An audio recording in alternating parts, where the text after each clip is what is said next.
Alright, last class में हमने titration curve study करा था सिट्रॉन्ग एसिड और सिट्रॉन्ग बेस का। इस वाले क्लास में बेटा हम बहुत ही ज्यादा इंपॉर्टेंट टॉपिक को डिटेल में डिस्कस करने जा रहे हैं, that is the titration of a weak base with the strong acid. Let's say बेटा हम टाइट्रेशन करा रहे हैं किसी भी वीक बेस का, अमोनियम हाइड्रोक्साइड का with the strong acid, let's say बेटा हाइड्रोक्लोरिक एसिड के साथ। इनिशियली हमारे सॉल्यूशन में बिफोर, जब हम टाइट्रेशन से पहले हमारे पास बेटा हमारे सॉल्यूशन में, हमारे फ्लास्क में जिसमें हम टाइट्रेशन करा रहे हैं, खाली हमारा अमोनियम हाइड्रोक्साइड होगा। मींस हमारा जो सॉल्यूशन होगा वो इंटायरली बेटा बेसिक होगा।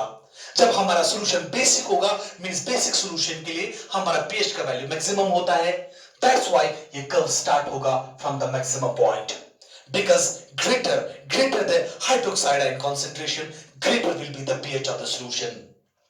उसके बाद बेटा हम टाइट्रेशन कैरी करते हैं किसके साथ? इस वीक बेस का टाइट्रेशन हम करा रहे हैं सिट्रॉन्ग एसिड हाइड्रोक्लोरिक एसिड के साथ। अब जब हम HCl ऐड करते हैं, अपॉन एडिंग HCl, जो H positive ion concentration hydrochloric acid से आएगा वो न्यूट्रलाइज करेगा OH negative ion concentration. As a result of that what will happen, जो आपका सॉल्यूशन है उसमें OH negative ion concentration decrease हो जाएगा।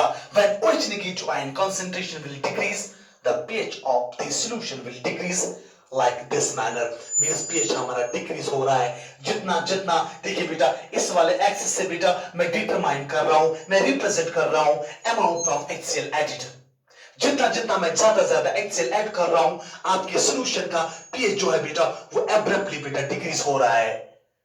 उसके बाद बेटा इस वाले पॉइंट की तरफ देखिए बेटा, ये वाला पॉइंट आपका डिटरमाइन करता है, it determines the end point for the फेनोल्फ्थालीन।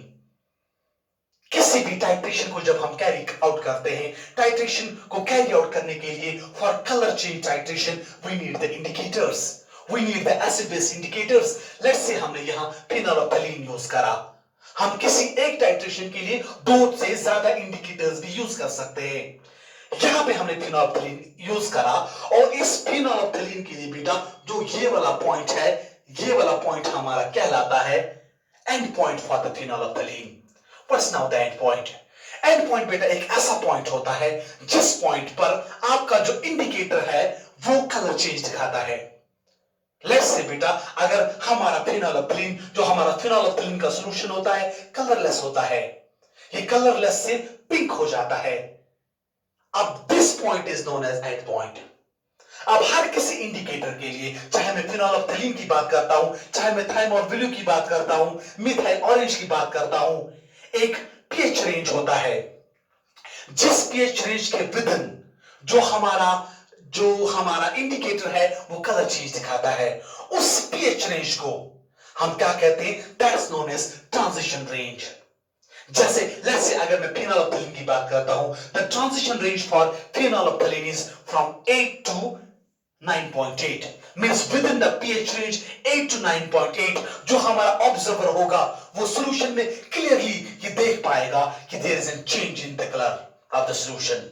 Similarly, अगर मैं मिथाइल ऑरेंज की बात करता हूं, the transition range for methyl orange is from 3.1 to 4.5. For thymol blue is 8.6 to 9.6, and for the most simplest indicator litmus is from 4.6 to 8.3. Clear हो गया? उसके बाद this is the end point for phenolphthalein. उसके बाद जब हम और hydrochloric acid add करते हैं, upon addition of more hydrochloric acid, आपके सॉल्यूशन का जो पीएच है वो फर्दर डिक्रीज हो जाएगा।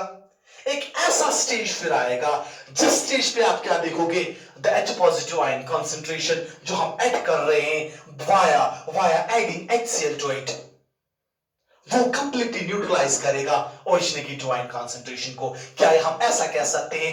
Eight that very point the milli equivalents of acid are equal to the milli equivalents of base. उस वाले पॉइंट को हम कहते हैं equivalence point.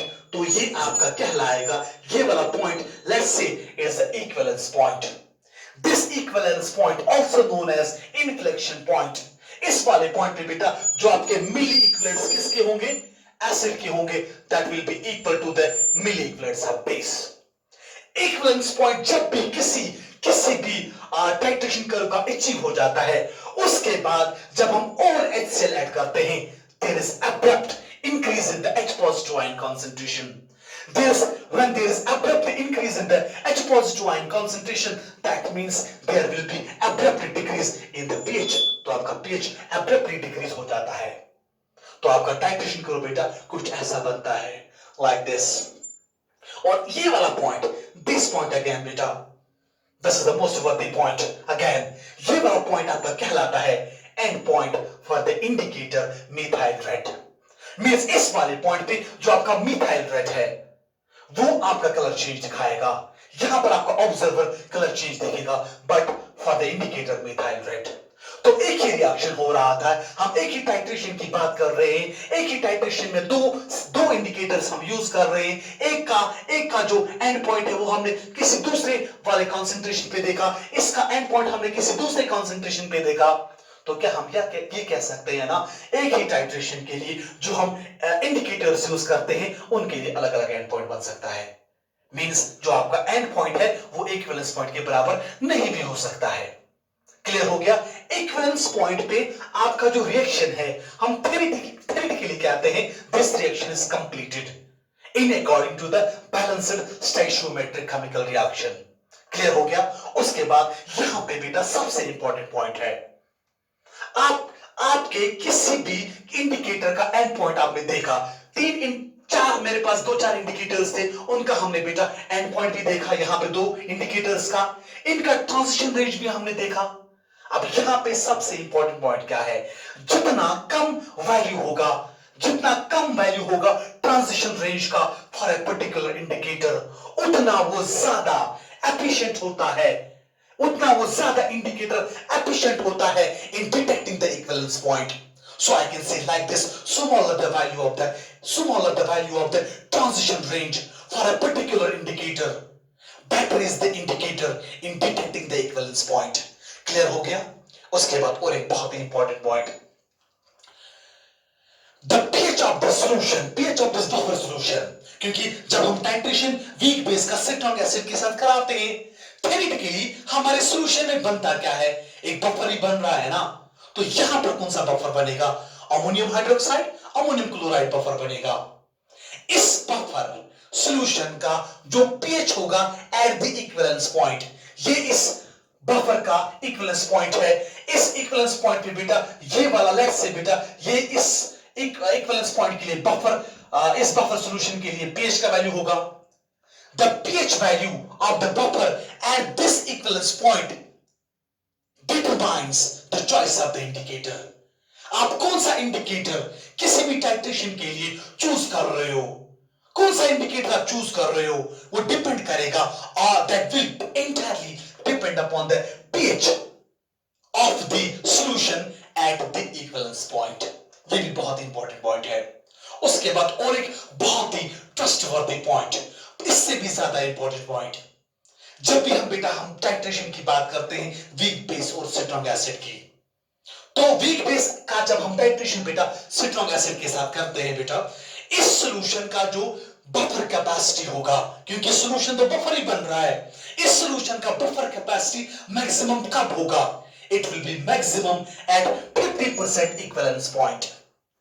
Means let's say बेटा अगर मैं लेट्स अज्यूम इस सॉल्यूशन का इक्विवेलेंस पॉइंट बन रहा है बेटा at 20 ml addition of hydrochloric acid, means ये 20 ml आपका equivalence point बनेगा.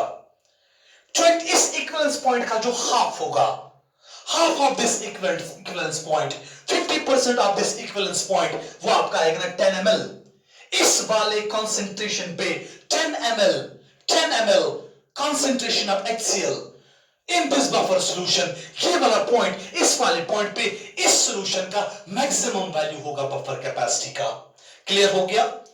उसके बाद जब हम इन टाइट्रेशन कर्व्स की बात करते हैं, टाइट्रेशन कर्व्स में आगे जाके हम वीक एसिड और वीक बेस का भी डिटेल में डिस्कस कर लेते हैं. ये क्लियर हो गया.